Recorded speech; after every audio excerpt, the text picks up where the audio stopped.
मैं दिनेश कुमार आपका स्वागत करता हूं। आज हम बात करेंगे पेंटम की कार्ट्रिज है, उसको हम रिफ़िल करना सीखेंगे।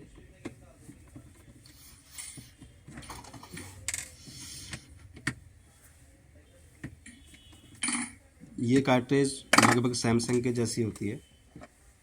दोनों साइड में दो कैप होती हैं।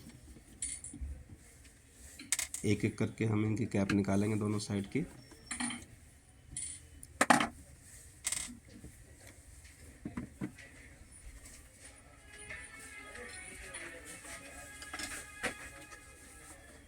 ये दोनों साइड की कैप निकल गई इसकी। सेम सैमसंग के जैसे ही होती है ये इसकी ड्रम यूनिट अलग हो गई और ये हो गई हमारी टोनर यूनिट। तो इसमें आप देखिए ये बीच में जो है यहाँ पे इंक नहीं आ रही है इसमें, क्योंकि इसमें इंक ख़त्म हो गई है वैसे भी।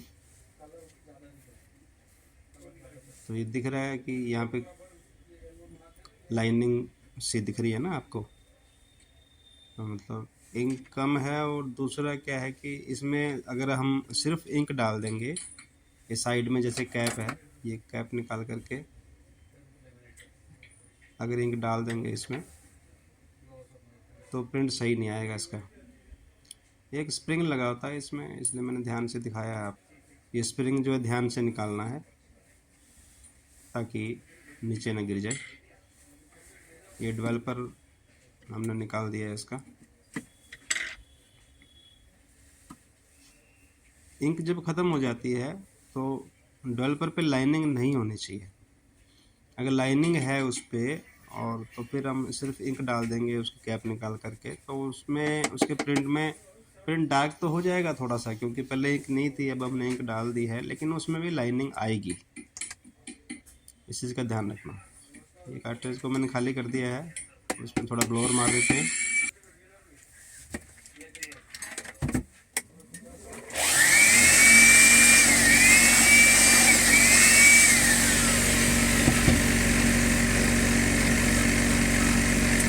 ये जो इसका ब्लेड है मेटल का ब्लेड होता है, तो इस पर जो टोनर है हमारा वो चिपक जाता है। तो अगर हम उसे क्लीन नहीं करेंगे तो वो लाइनिंग एज इट इज़ आएगी रिफ़िल के बाद में भी। तो इस चीज़ का आपने हमेशा ध्यान रखना है। एक तो सैमसंग की कार्ट्रिज और दूसरा ये पेंटम की कार्ट्रिज।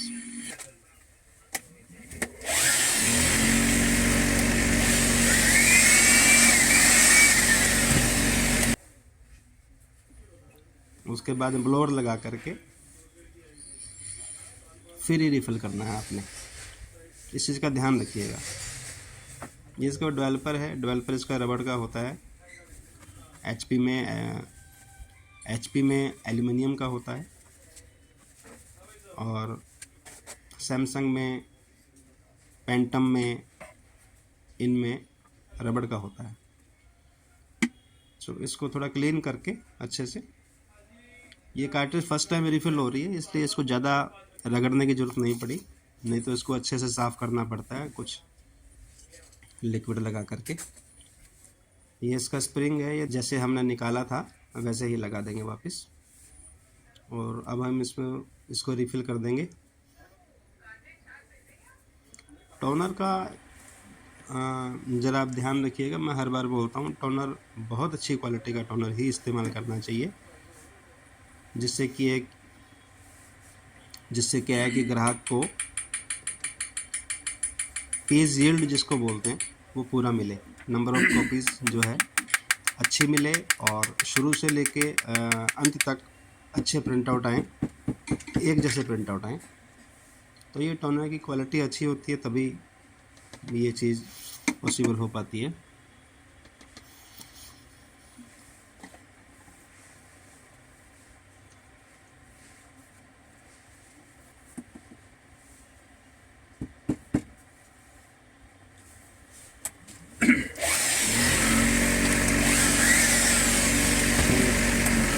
गियर निकल गए थे जब हम इसको रिफ़िल कर रहे थे, तो इसको गियर वापस से लगा दीजिए। ध्यान रखिएगा कई बार गियर निकल जाते हैं इसके। सैमसंग में यही थोड़ी सी दिक्कत रहती है, कई बार गियर निकल के गिर जाता है नीचे, हमें मालूम ही नहीं पड़ता। और फिर क्या होता है कि जब हम उसको रिफ़िल करते हैं तो बाद में फिर प्रिंट आउट बीच में ठीक नहीं आते। ये देखिए अब अपने रिफ़िल किया है, ब्लेड क्लीन किया है ना, तो इंक देखो बिल्कुल बराबर आ रही है ना। ये देखिए बिल्कुल बराबर इंक आ रही है।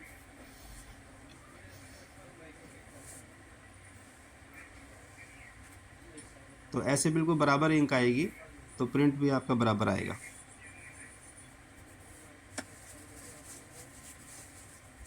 ये बीच में थोड़ा स्पॉट था तो मैंने क्लीन कर दिया इसको। ठीक है, अब हम इसका देखेंगे ड्रम यूनिट। इसका हम ड्रम अलग करेंगे।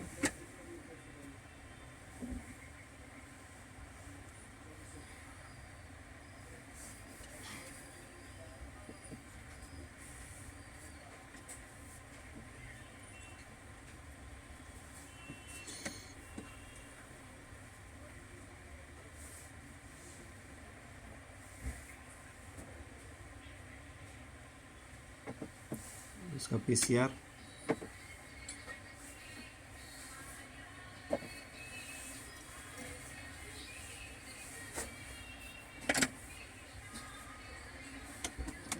इसकी वाइपर ब्लेड जो है वो खोलेंगे, क्योंकि मैंने देखा है कुछ लोग इसका वेस्ट बिन खाली नहीं करते हैं, न जाने क्यों नहीं खाली करते वो, लेकिन हमें खाली करना है वेस्ट बिन अच्छे से। ये कुछ ये जो है पीछे से पूरा भर जाता है, तो ये एक बार में तो क्लीन होता ही नहीं है। जैसे HP कैनन में होता है ना, तो सारा दिख रहा है हमें तो कुछ ज़्यादा नहीं होता उसमें।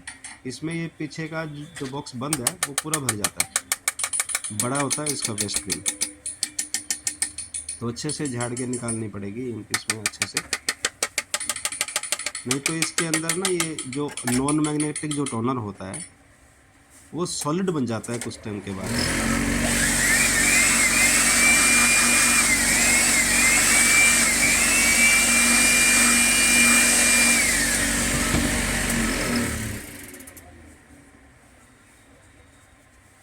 एक समय के बाद में थोड़ा सॉलिड हो जाता है, जैसे जैसे पुराना होता है तो वो अंदर जम जाता है, फिर वो बाहर निकलता भी नहीं है।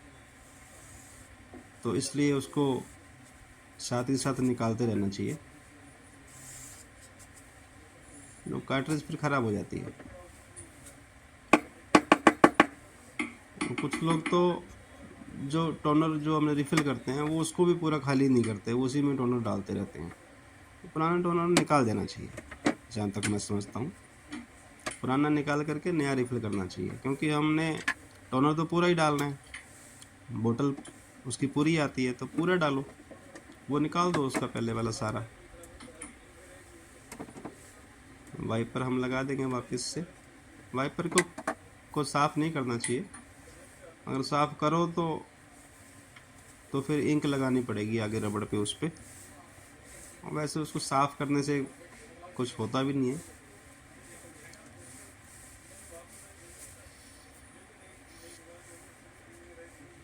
पीसीआर क्लीन कर देंगे, जो भी पार्ट लगाओ क्लीन करके लगाना ना। इसमें देखना, ये देखो एक साइड में थोड़ा कम स्पेस है, एक साइड में थोड़ा ज़्यादा स्पेस है। ये देखिए इधर कम है, उधर ज़्यादा था। तो ऐसे ही जो है वाइपर में एक साइड में स्पेस कम है और दूसरी साइड में स्पेस ज़्यादा है। तो जिधर ज़्यादा है उधर ज़्यादा वाला हिस्सा लगेगा, जिधर कम है उधर कम वाला। इस चीज़ का ध्यान रखिएगा जब भी आप लगाओ। अगर उल्टा लगा देंगे तो पीसीआर अच्छे से घूमेगा नहीं, वो जो फिर है ड्रम के गियर के साथ टच करेगा, घूमेगा नहीं, प्रिंट सही नहीं आएगा। और ऐसे ही ये जो ड्रम है इसको भी हम क्लीन करके लगाएंगे अच्छे से। कोई भी पार्ट है पूरा अच्छे से क्लीन करके ही लगाना चाहिए। इसमें भी ऐसे ही है, देखो एक साइड से जो गियर है बिल्कुल पतला रहता है, दूसरी साइड से मोटा गियर रहता है। तो ये मोटा गियर है वो जिधर स्पेस ज़्यादा है वाइपर में और पीसीआर में उधर लगेगा, इसका ध्यान रखिएगा।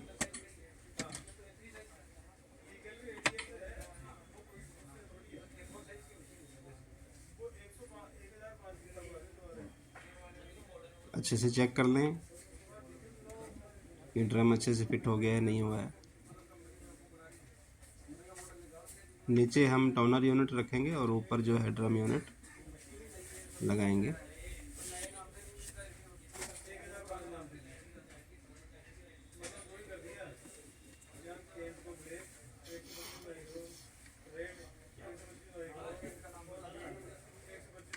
अभी हम इसकी दोनों साइड की कैप लगा देंगे। इसमें कैप में देखिएगा थोड़ा कट होता है, जो राउंड होता है बिल्कुल गोल नहीं होता है, थोड़ा कट होता है, ये देखिए। और ऐसा ही कट जो है इसमें होता है, ड्रम के बीच में जो रोड लगी होती है, तो उसको हाथ से घुमाना पड़ता है उसकी सीध में लाने के लिए। इस चीज़ का ध्यान रखिएगा, नहीं तो वो उसके अंदर जाता नहीं है फिर हॉल में। तो इस साइड में कॉन्टैक्ट पॉइंट होते हैं इसके, एक तो ड्रम का कॉन्टैक्ट हो गया, एक पीसीआर का हो गया, एक मैग्नेट का हो गया, 3 कॉन्टैक्ट होते हैं ना। तो ये इसको अच्छे से क्लीन करके ही लगाना चाहिए हमको। इधर चिप भी होती है तो चिप को भी क्लीन कर लें।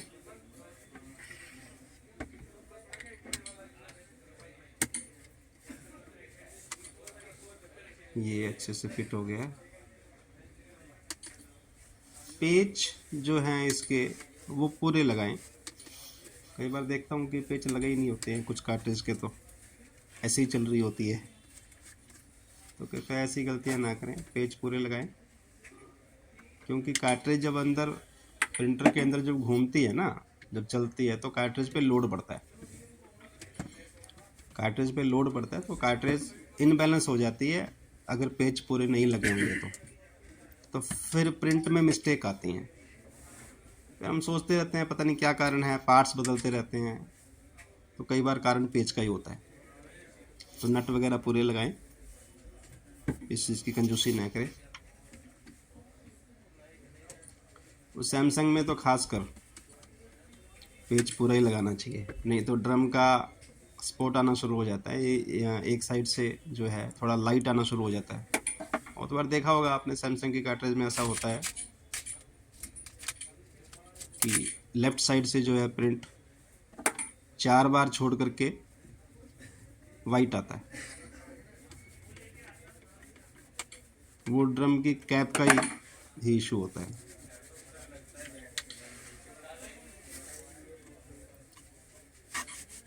अच्छे से क्लीन कर दिया हमने कार्ट्रिज। अब हम इस कार्ट्रिज को इसका प्रिंट आउट चेक करेंगे।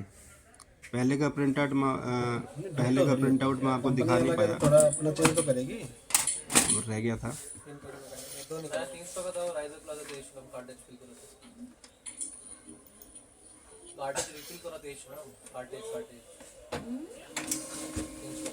ये देखिए टेस्ट पेज निकाला है हमने, बहुत बढ़िया प्रिंट आया है, बहुत बढ़िया, बहुत सुंदर प्रिंट आया। तो ऐसे ही अगर आप रिफ़िल करेंगे सैमसंग का कार्ट्रिज या पेंटम का कार्ट्रिज तो बढ़िया प्रिंट आउट ही आएगा। Thank you, thank you, thank you.